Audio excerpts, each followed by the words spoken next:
right. So someone sent in this video about some international flights back in 2018, and No. Yeah. let's just say that the creator's theory is Okay. a bit out there. Interesting. Yeah, they're claiming like a potential bioweapon attack, Wow. government cover-ups, the whole 9 yards. Okay. And we've got some CDC data on flu seasons and like passenger illness reports from back then. Mm-hmm. So we're going to kind of unpack all this and see what we can learn. Sounds good. Ready to dive in. Absolutely. It's always fascinating to examine how people connect different pieces of information like this, Yeah, especially when they lead to such dramatic conclusions. right.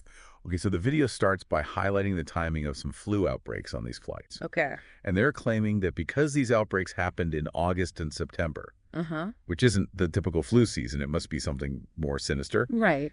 And they even pulled out CDC data to back up this point about the unusual timing. That's a clever tactic, using official data to lend credibility to their argument. Right. However, it's important to remember that unusual events do happen, and they don't always point to nefarious causes. For instance, we know that international travel patterns can shift, Yeah. and sometimes that can lead to flu outbreaks outside of the typical season. So a group of travelers carrying a flu strain from a different region could easily spark an outbreak on a flight, Oh, regardless of the calendar month. that's a good point. I hadn't considered that. Yeah. But the video also claims that the CDC wasn't even sure if it was the flu in the first place, which they say adds to the suspicion.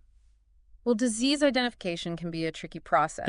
Think of it like detective work. Okay. Sometimes you get a clear fingerprint right away, Right. and sometimes you need to run more tests to be absolutely certain. Sure. So preliminary tests might indicate the flu, but without further investigation, the CDC can't always provide a definitive answer right away. So it's not necessarily a cover-up, just the scientific process playing out. Exactly. Yeah. And speaking of experts, Yeah. the video brings up this Harvard professor who warned about the potential for catastrophic outbreaks on international flights.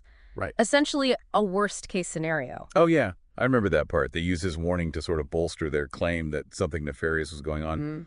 But isn't it true that pandemics are a genuine threat, especially with how interconnected the world is these days? Absolutely. And we've seen it firsthand with the recent COVID-19 pandemic. Right. Global travel can create a superhighway for diseases to spread, Yeah. which is why preparedness and a strong understanding of public health measures are so critical. It's not about living in fear, Right. but about acknowledging the potential risks Yeah. and taking proactive steps to mitigate them. So this Harvard professor isn't necessarily endorsing this whole bioweapon theory, Right. but rather advocating for being prepared for potential outbreaks. Right. Exactly. It's a reminder that we can't be complacent when it comes to global health threats. Right.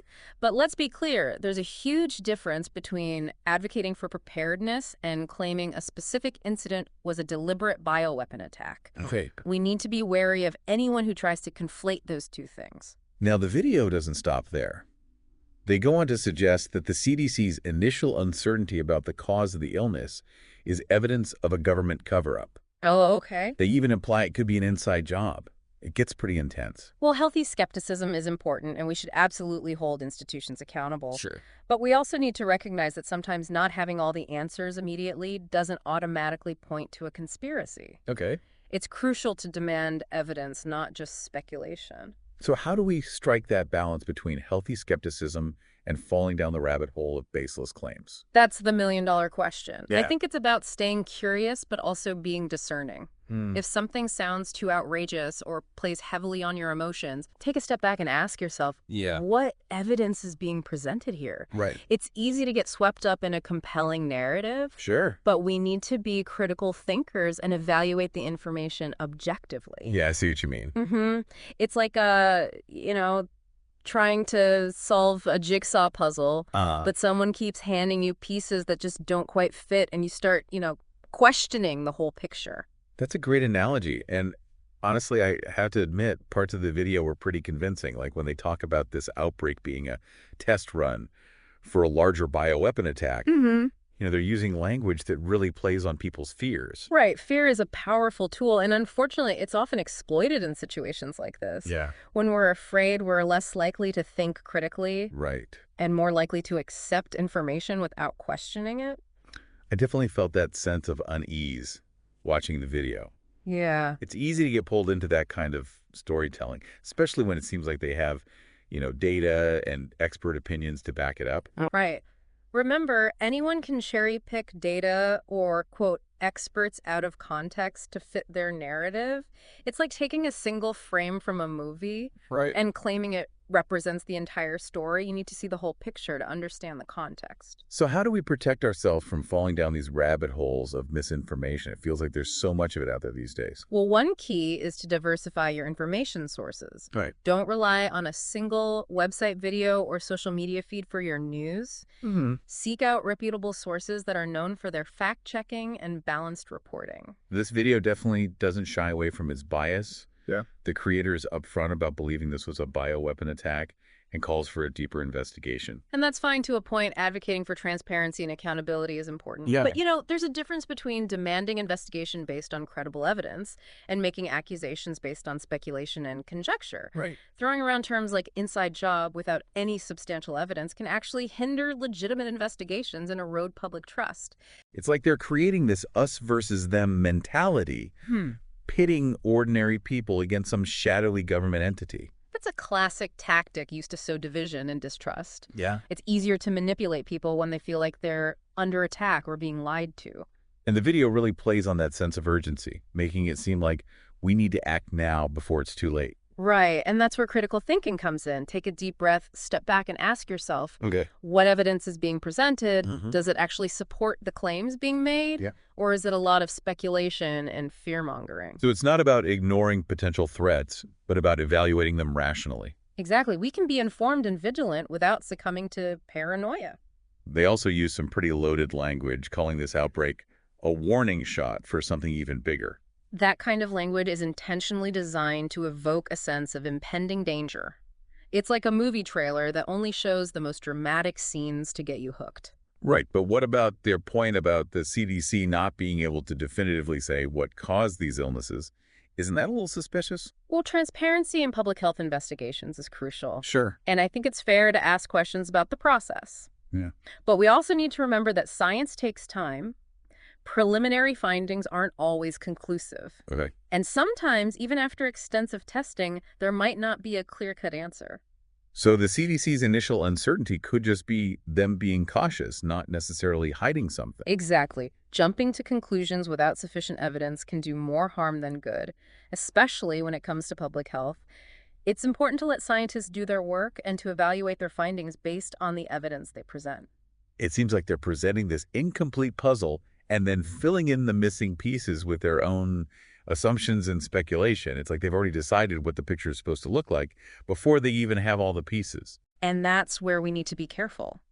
We can't let our own biases or preconceived notions cloud our judgment. We need to approach information with an open mind, but also with a healthy dose of skepticism.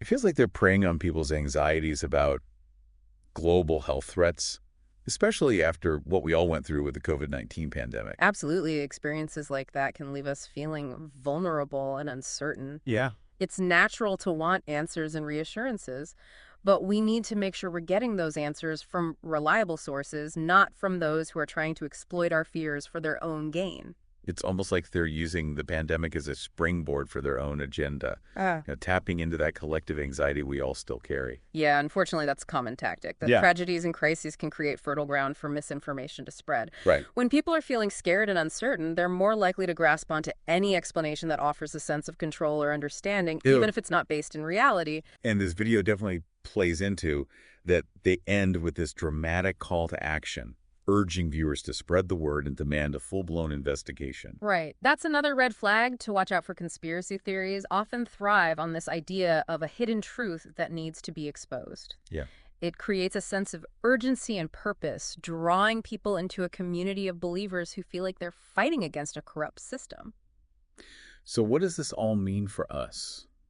What are Yeah. the key takeaways from this deep dive into this, let's call it a creative interpretation of events? But I think the biggest takeaway is the importance of being informed and discerning consumers of information. Mhm. We live in a world where information overload is the norm, and it's more crucial than ever to be able to critically evaluate what we're seeing and hearing.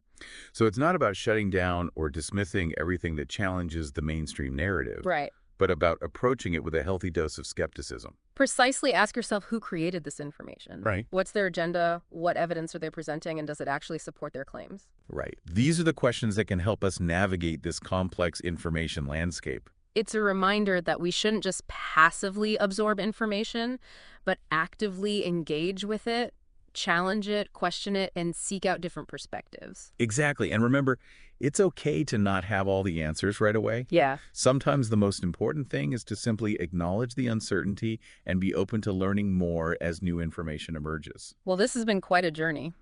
We started with a video alleging a bioweapon attack and ended up exploring the intricacies of critical thinking, the power of fear, and the importance of media literacy. It just goes to show that sometimes the most intriguing deep dives aren't about uncovering a hidden truth, but about understanding how our own minds process information. Right. And how easily we can be swayed by persuasive narratives. It's been really eye-opening for sure. And who knows, maybe this deep dive will spark some further exploration for you.